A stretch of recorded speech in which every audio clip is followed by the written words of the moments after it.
Ad ASCO 2024 grande attenzione anche al carcinoma della prostata, ne parliamo con Sergio Bracarda, presidente nazionale di Siuro. Sergio, sono stati presentati anche i risultati dello studio Aresens. Abbiamo un aggiornamento su alcuni dati, la tripletta si conferma come un'opzione importante in alcuni dei pazienti, soprattutto che si presentano con malattia metastatica ad alto volume.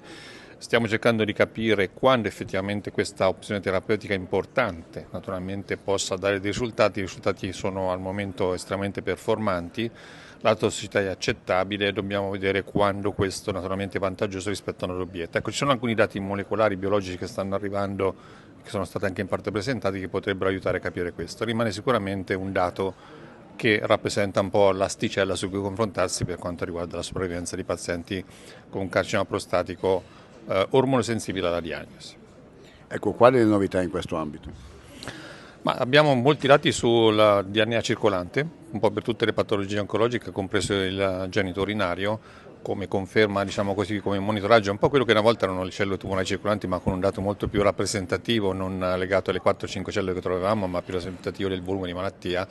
In una malattia ad alto volume all'inizio sicuramente è un baseline molto interessante, perché questo potrebbe capire quando anche fermarsi o riprendere, o quando considerare il trattamento efficace o switchare precocemente. Questo è importantissimo perché ci dà una base razionale che non è legata semplicemente al abbiamo varie opzioni, scegliamone una, ma scegliere, un po' come ci ha insegnato nel corso di anni la mammella, e quindi iniziare a mettere insieme un po' di fattori predittivi anche legati non semplicemente a un singolo gene, e stiamo identificando un gruppo molto interessante anche nel tumore prostatico per capire appunto quali opzioni scegliere, ma sono dati da validare, e quando anche eventualmente passare anticipatamente anche a un'altra terapia nel momento in cui sta per emergere un clone resistente.